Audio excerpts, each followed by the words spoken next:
এটার এটার একটা ব্যাখ্যা দাও তো, এই যে এটার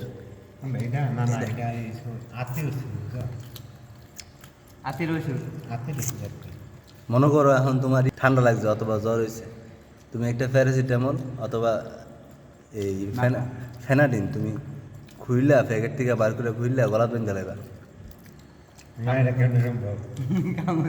কোনোভাবে কি ভালো হবে মনে করো? হুম, এই এই জিনিসটাও সেম, এই জিনিসটাও সেম। এটা যদি তুমি রস খাইতা, যদি উপকারী কোনো ওষুধ হইতো, রস খাইতা, রসে হয়তো ভিতরে যায় কাজ করতো। এই হাতে বাঁধাতে কোনো ধরনের উপকার নেই। এটাকে বলা হয় আরবিতে তামিমা, আর তামিমা হচ্ছে শিরক, আল্লাহর সাথে শিরক করা। তুমি এটা যাই আল্লাহ তোমার হেফাজত করো, দাও এটা আমার কাছে দাদি।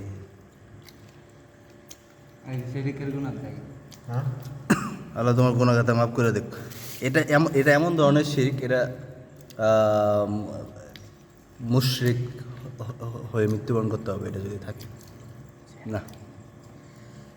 এটা তোমার ভিডিও করছি, চেহারা নেই, চেহারা নেই, এই কারণে এটা অন্যদেরকে সতর্ক করার জন্য দিব ফেসবুকে, এই জন্য তোমার চেহারা নিলাম।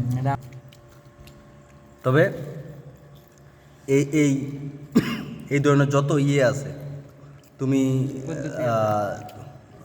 সূরা ফাতিহা পড়ে শরীরে ফু দিতে পারো, তিনকুল আছে, ইখলাস, তারপর ফালাক, নাস, এগুলো পড়ে শরীরে ফু দিতে পারো, এগুলো তোমার সুস্থতা হবে ইনশাআল্লাহ।